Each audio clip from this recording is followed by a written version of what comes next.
Bienvenue à toutes et tous pour cette nouvelle exploration. Aujourd'hui, on s'attaque à un sujet assez particulier, fascinant même, l'induction mentale. C'est un terme, bon, peut-être pas hyper courant, mais qui pointe vers une réalité potentiellement très présente dans nos vies. Absolument. Et d'après notre source principale, un article de Serge Bassino, ce n'est pas vraiment une nouveauté, hein. L'auteur explique que c'est un phénomène connu depuis des millénaires, en fait, dans certains cercles ésotériques.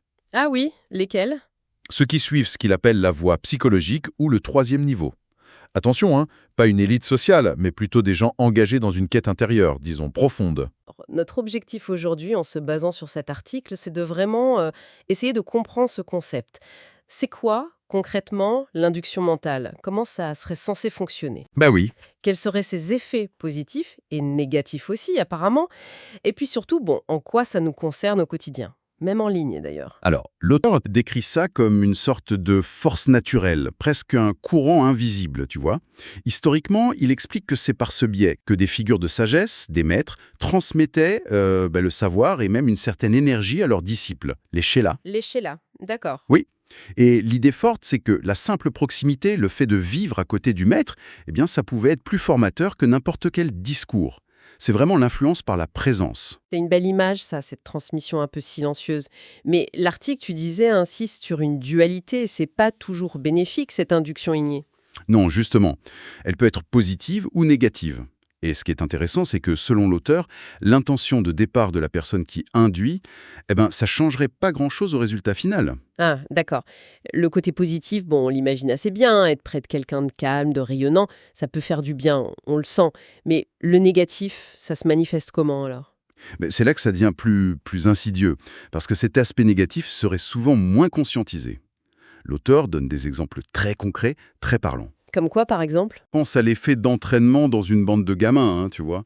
Le meneur qui pousse les autres à faire des bêtises. Ou même cette expression populaire un peu crue, mais bon, à fréquenter des cons. Oui, oui, on devient comme eux. On voit tout à fait de quoi ils parlent. Ça résonne, c'est sûr. Exactement. Ça suggère une sorte de contagion mentale ou comportementale. Et l'auteur va plus loin, il analyse des phénomènes plus extrêmes qu'il attribue aussi à cette induction mentale négative. Lesquels? L'hystérie collective. Il cite par exemple la violence parfois complètement absurde entre supporters de foot. L'individu semble comme dissous dans la fureur du groupe. Ou encore, les mouvements de panique dans une foule lors d'un incendie qui mènent parfois à des drames, des piétinements. Oui, où la raison individuelle disparaît complètement. C'est ça, l'émotion collective submerge tout. Alors, un truc qui m'a particulièrement interpellée et qui bouscule pas mal nos idées reçues, c'est quand l'auteur affirme que la distance physique, eh bien, ça ne nous protégerait absolument pas. Ah oui, ça c'est fort. Être derrière son écran, sur un forum, un chat, ça changerait rien. Même se cacher derrière un avatar, ça serait inefficace. Voire ça pourrait amplifier le truc. Ça, c'est quand même assez contre-intuitif, non? Dans notre monde hyper connecté, mais souvent distant physiquement. C'est une des affirmations les plus fortes de l'article. Ça défie notre compréhension habituelle de l'espace, de l'interaction. L'auteur postule que cette influence mentale, elle opère sur un plan qui transcende le monde physique. Il va loin quand même, hein. Il va même jusqu'à évoquer, avec une pointe d'ironie d'ailleurs envers la science ordinaire, l'idée que certains scientifiques commenceraient tout juste à émettre l'hypothèse de particules liées à l'activité mentale, capables de voyager plus vite que la lumière. Plus vite que la lumière, carrément. Et il précise bien qu'il ne parle pas des physiciens quantiques, eux ils sont habitués aux concepts un peu étranges. Exactement. Il parle de scientifiques plus classiques. Il présente ça comme une première approche encore très frileuse, tu vois, lancée un peu comme un ballon d'essai. Il souligne qu'il y a une réticence générale dans le monde scientifique à aborder de front des concepts comme la télépathie ou ce qu'il appelle une aura universelle. Une aura universelle, c'est-à-dire? Ce serait comme la somme énergétique de toutes les auras individuelles. Bon, on est clairement là dans une perspective qui sort des cadres de la science matérialiste classique, hein. Ouais, on sent bien. Alors, si cette induction est si puissante qu'elle agit à distance, et souvent sans qu'on s'en rende compte, comment elle opère au juste? L'article dit qu'elle agit avec une précision quasi chirurgicale, en contournant notre intellect conscient. Oui. Et l'auteur relie directement son efficacité à l'état de notre propre mental. Tant que notre intellect est dominé par ce qu'il appelle l'ego, L'ego, c'est-à-dire nos mécanismes de défense, nos croyances. C'est ça, nos croyances limitantes, nos filtres. Et tant que notre mental n'est pas illuminé, c'est son terme. Mental illuminé, qu'est-ce qu'il entend par là précisément? C'est une image forte, ça. Oui, c'est fort. Il faut l'entendre comme un esprit qui aurait été déprogrammé. Déprogrammé de ses conditionnements automatiques, de ses peurs, de ses préjugés, un mental qui serait devenu capable de voir la réalité, y compris sa propre réalité intérieure, sans distorsion. Comme un miroir propre, en quelque sorte. Voilà, exactement. Un miroir parfaitement propre qui reflète sans déformer. Tant qu'on n'en est pas là, selon l'auteur, eh bien on est perméable à cette induction, sans même s'en rendre compte. Et il dit qu'il l'utilise lui-même, consciemment. Ça, c'est intéressant. Effectivement. Il explique qu'il se sert de ce phénomène naturel dans ses cours privés et sur le forum qui va avec. L'objectif qu'il affiche, c'est d'aider les participants à mieux se comprendre, à y voir plus clair en eux-mêmes. D'accord. Et l'acte même de s'inscrire à ces cours est interprété par lui comme une demande implicite d'être guidé, y compris par ce biais subtil de l'induction. Utiliser consciemment une influence comme ça, même si l'intention est d'aider, ça pose quand même des questions, non? Sur la transparence, par exemple. C'est une question légitime, oui. L'auteur semble l'aborder sous l'angle de l'efficacité pédagogique et puis du consentement implicite lié au fait de s'inscrire volontairement. Pour lui, c'est un outil naturel au service d'un travail de clarification intérieure que les participants demandent eux-mêmes. Ça nous amène à un exemple qu'il donne qui est particulièrement frappant, voire dérangeant même, hein. Il raconte avoir laissé s'exprimer sur son forum des personnes qu'il qualifie de gros boulets, sans détour. Oui, le terme est direct. Carrément. Et l'objectif, c'était pas le chaos, mais de provoquer volontairement un effet mental approprié chez les autres membres, pour les pousser à clarifier leur propre positionnement, à faire des choix dans leur démarche perso. C'est une méthode qui peut sembler radicale, quand même. Quelle justification il donne? Alors, l'explication est assez complexe. L'idée centrale et assez controversée, c'est que certaines formes de comportements très perturbateurs, compulsifs, peuvent être paradoxalement utiles à l'économie de la vie au sein d'un groupe qui travaille sur soi. Utile. Comment ça? Ces individus agiraient comme des catalyseurs. Involontaires, bien sûr. Leur comportement difficile vient heurter les autres membres, mais en faisant ça, ils révèlent chez ces derniers leur propre schéma réactif, leur zone d'ombre, leur conditionnement. D'accord. Donc l'idée, ce serait une sorte de thérapie par exposition, mais dans un cadre contrôlé. Confronter les gens à ce qui les dérange pour les forcer à regarder en eux. On pourrait dire ça comme ça. Le point clé, selon l'auteur, c'est que cette confrontation, même si elle est douloureuse, elle se produit dans un cadre où un accompagnement est possible. Le but, c'est pas juste de subir le truc, mais de comprendre la nature du problème intérieur que ça révèle, avant de chercher à s'en débarrasser. Je vois. D'ailleurs, il fait une distinction entre ces boulets utiles, ceux dont le comportement sert de révélateur pour le groupe, et d'autres boulets qu'il juge moins utiles, parce que leur schéma n'apporterait rien au travail collectif.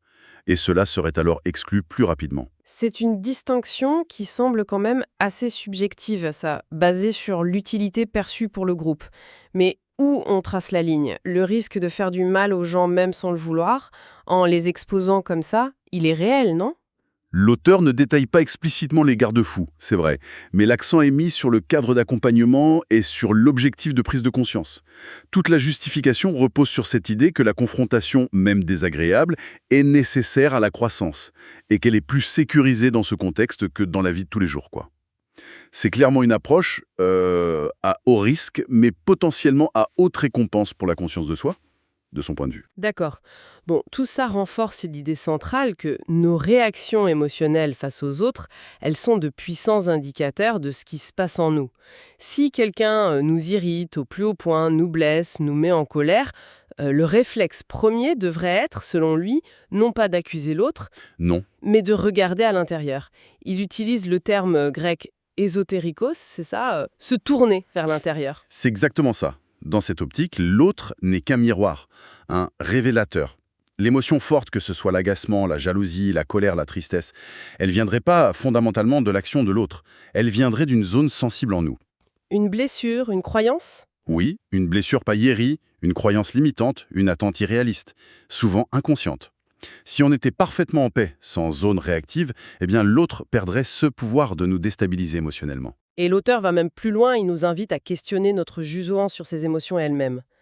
Le fait qu'on les qualifie de négatives, c'est peut-être déjà une partie du problème. Oui, il suggère que ce jugement est peut-être un peu rapide. Ressentir de la colère ou de la jalousie, bon, c'est inconfortable, c'est sûr. Mais est-ce que c'est intrinsèquement mauvais? Ou est-ce que c'est simplement un signal d'alarme? Un messager qui nous indique qu'une partie de nous demande de l'attention, de la compréhension. C'est une invitation à ne pas rejeter l'émotion, mais plutôt à l'écouter. Exactement. Écoutez ce qu'elle a à nous dire sur nous-mêmes. Même si l'expérience concrète, être humilié publiquement ou réaliser d'un coup qu'on passe pour un con, il utilise des termes très directs, hein, c'est évidemment douloureux, ce ne serait que la partie visible d'un iceberg psychologique bien plus vaste. Ça touche à une peur très profonde en nous. Oui, la peur de l'exposition de nos failles. La peur que les autres voient ce qui, en nous, ne correspond pas à l'image idéale qu'on se fait de nous-mêmes ou qu'on veut projeter. L'auteur parle du moi idéalisé. Le moi idéalisé. On pourrait imaginer ça comme notre profil Instagram intérieur, tu vois. La version parfaite, sans défaut, qu'on aimerait être.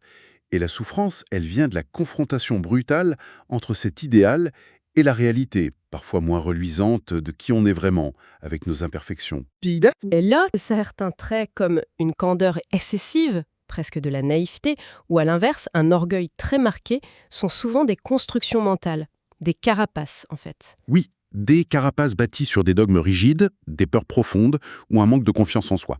Et il met en garde contre une simplification excessive. Faut pas croire que seules les personnes avec des problèmes évidents peuvent nous faire réagir. Ah non. Non.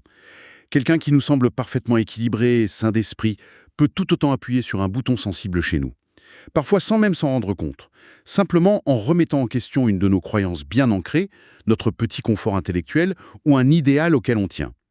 Personne n'est immunisé contre ces interactions miroirs. D'accord. Alors, si on essaye de distiller le message essentiel qui se dégage de tout ça, il semble que l'auteur nous dise, pour évoluer, c'est crucial de ne pas fuir les relations humaines, même et peut-être surtout quand elles deviennent difficiles, inconfortables, voire douloureuses. C'est ça. La souffrance psychologique, elle viendrait pas tant de l'interaction elle-même que de notre propre résistance à ce qu'elle révèle en nous. C'est ça. C'est tout à fait ça. La souffrance naîtrait de notre résistance à l'effort d'évolution, à la pression de la vérité sur notre propre psyché. L'auteur postule qu'il y a une force en nous, qui nous pousse constamment vers plus de conscience, plus d'intelligence, plus d'intégration.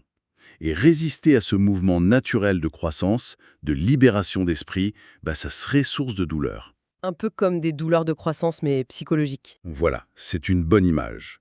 Résister ne ferait qu'amplifier l'inconfort. Et l'importance du relationnel, elle est vraiment martelée dans l'article. Oui, c'est présenté comme le terrain de jeu principal de l'évolution. L'auteur va jusqu'à affirmer que plus de 90% du travail d'évolution d'une conscience individuelle, une fois qu'elle n'est plus limitée par le corps physique, ce qu'il appelle les plans de conscience supérieurs, l'au-delà, l'invisible, peu importe le nom, D'accord. eh bien, plus de 90% de ce travail serait de nature relationnelle. Ici, sur Terre, on peut encore essayer d'éviter certaines personnes, certaines situations. Mais selon lui, sur ces autres plans, l'interaction, la confrontation à l'autre, ce serait inévitable. La conclusion logique, ce serait donc autant s'entraîner ici et maintenant. C'est un peu la proposition sous-jacente, oui. Accepter que la vie nous teste constamment à travers nos interactions. Pas pour nous punir, mais pour nous donner des opportunités de découvrir et d'intégrer ce qu'on ignore encore de nous-mêmes. D'accord. L'induction mentale, ou plus largement l'interrelation humaine, est ainsi vue comme l'outil spirituel par excellence pour accomplir cette tâche immense, rendre conscient l'ensemble de notre inconscient. Un travail qu'il qualifie de titanesque et qui s'inscrit dans la durée, évidemment. Alors, comment on s'y prend concrètement pour s'entraider dans ce processus qui s'annonce potentiellement ardu? Est-ce qu'il faut chercher activement ces confrontations? Pas nécessairement chercher à provoquer, non. Plutôt ne pas fuir et changer notre manière d'y réagir. L'auteur suggère qu'il suffit de rester soi-même, le plus spontanément possible, sans essayer de contrôler l'autre ou de se protéger à tout prix de la souffrance qui accompagne souvent les prises de conscience. Lâcher prise, en quelque sorte. Oui, il y a une idée que le processus se fait mieux quand on le subit. Non pas passivement, mais dans le sens d'accepter ce qui émerge, même l'inconfortable, plutôt qu'en tentant de le gérer pour s'épargner la douleur. Tenter d'éviter la souffrance pourrait, paradoxalement, nous priver de la compréhension profonde qu'elle est censée amener. C'est une forme de lâcher-prise face au processus évolutif lui-même. C'est fascinant. Bon, pour résumer un peu cette exploration assez dense, l'induction mentale, telle que décrite dans notre source, ce serait donc cette influence subtile, quasi permanente qui s'exerce entre les êtres, que ce soit en présence physique ou à distance, via nos écrans, consciemment ou pas. C'est ça.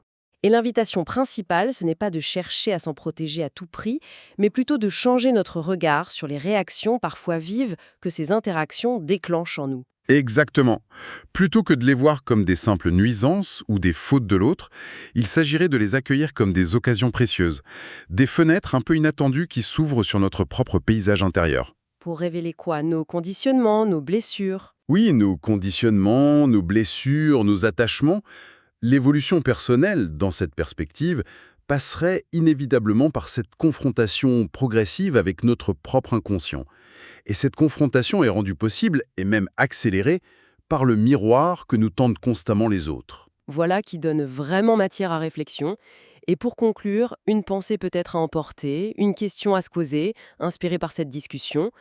La prochaine fois qu'une interaction, une conversation un peu tendue, un commentaire en ligne qui pique, ou même juste la présence silencieuse de quelqu'un qui nous met mal à l'aise, la prochaine fois que ça déclenche une forte vague émotionnelle en nous, Eh bien, au lieu de diriger toute notre attention et notre énergie vers l'extérieur, vers la personne ou la situation qu'on perçoit comme la cause, on pourrait peut-être prendre juste un instant pour interroger cette réaction intérieure, se demander « Tiens, quelle croyance fondamentale en moi vient d'être bousculée là ?